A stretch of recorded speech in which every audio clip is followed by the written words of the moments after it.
Yeah, you want to ask? I don't know if you kind of answered the question I was going to ask you. I was just wondering, you talked about the Aidan's character, but I was wondering about why the decision, the idea came from Tom's character was, about to be obviously this guy that's seems to have left his family, and is there a reason why he decided to leave it kind of open, that you don't really find out why he's left his family? Sure, I mean, it was dangerous because I thought, it could sort of maybe again, that idea of, holding back some information. But I tried with the script, to suggest to be more explicit with it. And every time I did it, it just tried to make explicit the reason why he did it. It seemed to really nullify the drama somehow, and it was a dangerous choice to kind of keep it hidden. But I felt that people would project onto it and would kind of somehow know, or sort of at some level perhaps feel why it's happening. And I mean, he's obviously had a breakdown, and then it's like, well, why has he had a breakdown? And then I kind of said, well, if you keep asking those questions, you can just keep going in that sort of very philosophical way, keep going further and further back. So I thought, well, let's not even start to go there, because why did he have the breakdown first? Well, because his dad sort of beat the crap out of him. Okay, so why did his dad beat the crap out of him? And it's just like, it's like what precipitated everything. I don't know. I just felt like there was a point where I just didn't want to even go there, and I just wanted people to bring. In a way, also, I felt like the story is very much about. Tom started to become this kind of tabula rasa character, this kind of blank slate for me, where he was almost like a narrator coming into the story, very much like, say, The Great Gatsby or something. Even though I think he breaks the conventions of the typical tabula rasa in that, there's some emotional investment in him, but and you reveal something about him. But I like the idea of a guy who's quite sort of blank coming into the story and really introducing to the heart of the film, which is Aidan's character. How unusual is it for you as an actor to be that closely involved in the kind of development of a whole piece of material? And is that part of the appeal for being able to work with Jamie? It's not terribly unusual. I've probably done a few things that way before. Not that much, actually. I think of it. I just wonder if there's a particular appeal in that, you get to shape the whole thing and develop the thing. Yeah, I didn't get to, I wasn't kind of doing, it wasn't like I wanted to do, it wasn't my idea, it wasn't, so I'm not answering this very well.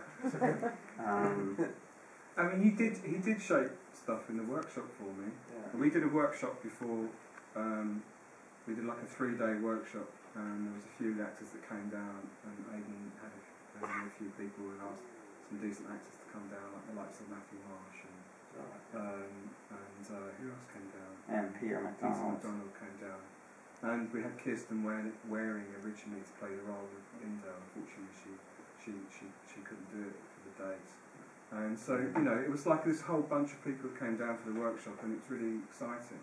And then Aidan's sort of, we developed the storyline in that setup, and in the end it just boiled down to the 3 actors. It was Kirsten, Aidan and Tom Fisher, and it started to turn into this kind of play, this 3-act play. It starts to form very clearly in front of me how it should go. Very simple. I wanted to keep it quite simple because we didn't have a lot of money, and I thought I kind of want to keep it very simple to some degree. And but Aidan really did bring a lot to the storyline. I think that generally with any kind of parts I have plenty of ideas and stuff, but with this it was just like that multiplied by 10, and I was kind of in the mood for a bit of extremity because I'd spent like a year kind of acting in a couple of like cop shows on TV that I was kind of seemed like a good idea at the time, and then I kind of realised it was very middle of the road, and it's not what I'm it's not doing. Not what I'm good at.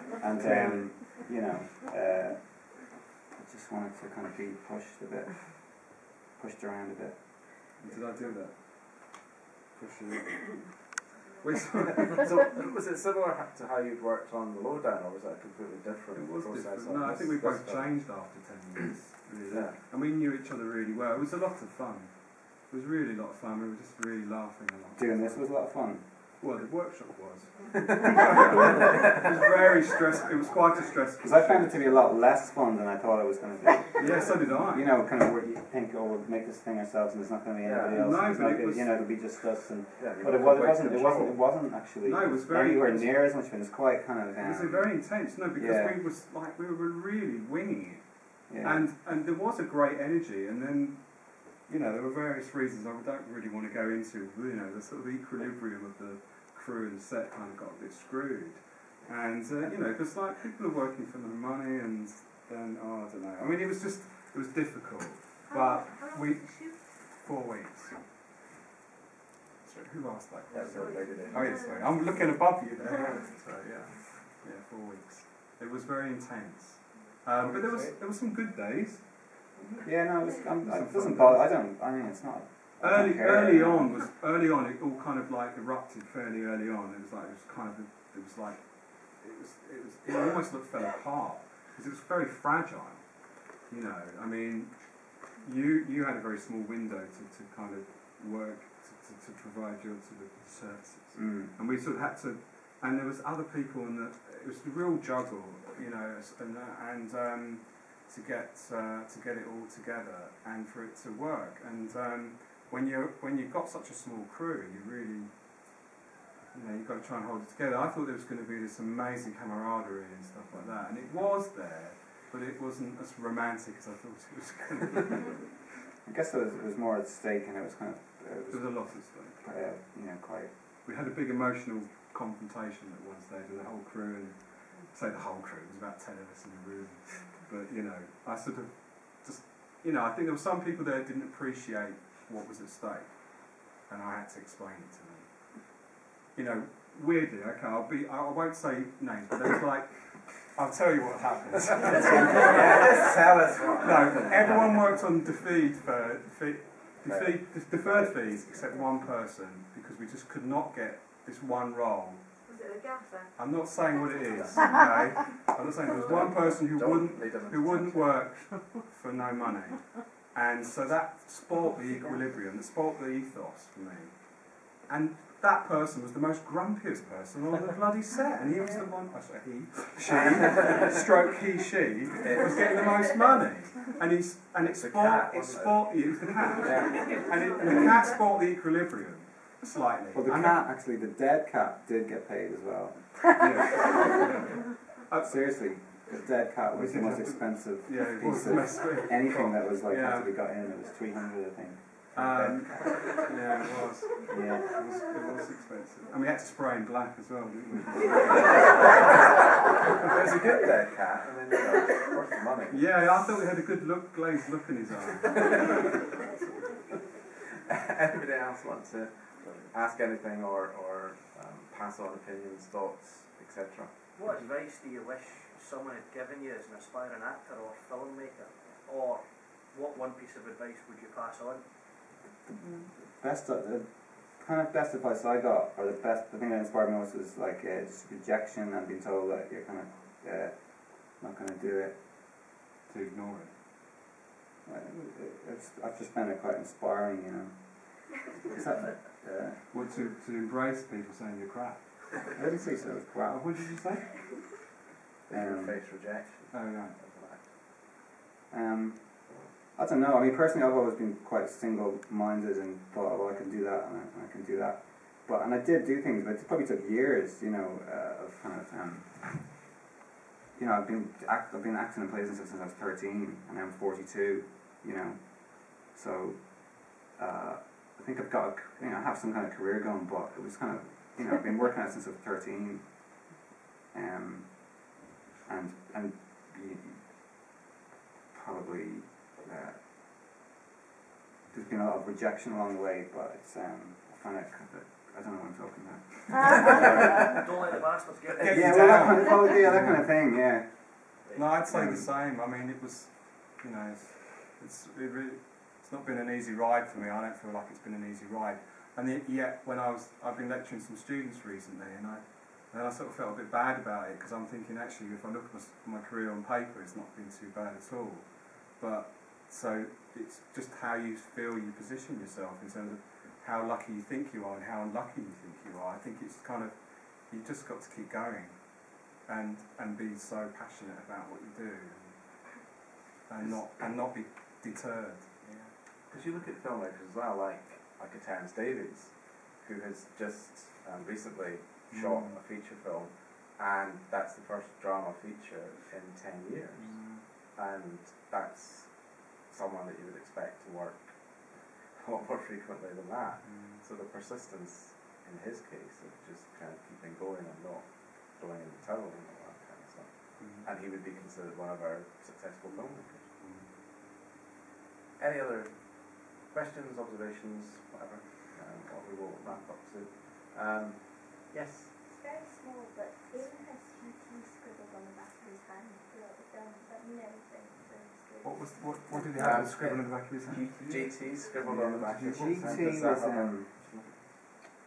the film? Oh, yeah.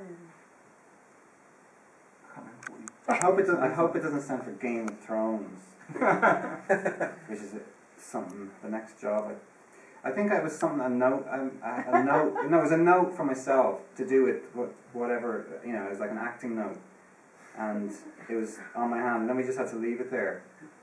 No, and I used to have to write it. You know, so I used to write it on there every day. But that's what it was. Something. It was some kind of a note. I can't remember what it stands for, but it was to remind. It was to remind me to do something. And I can't remember what it was, but like, you know, get. Treacle. I mean, yeah. I mean, it was something like that. Except it was a little bit more specific, and I can't remember what it was. But it was a note to myself. And then what they had to And I often write things on my hands. I remember you saying this character should have something written on the back of his hand. Oh, did I? I can't remember. But because the character probably right. You write things everywhere. It was probably a note for like shopping or something, wasn't it? Yeah, I'm sorry, I can't remember, but it was something. It was something. But well observed anyway.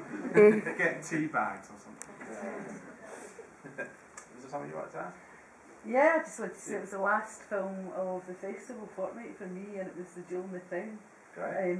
When I heard the kind of accent, this slim, I was like, come to conceive the brilliant performances from a big fan as Queer as Folk, the line, all that, but it's totally believable, absolutely totally believable, brilliant narrative, brilliant film, fantastic. That's all I can say. Okay. What do you think the legacy now is of what you've learned from this experience, and how would that affect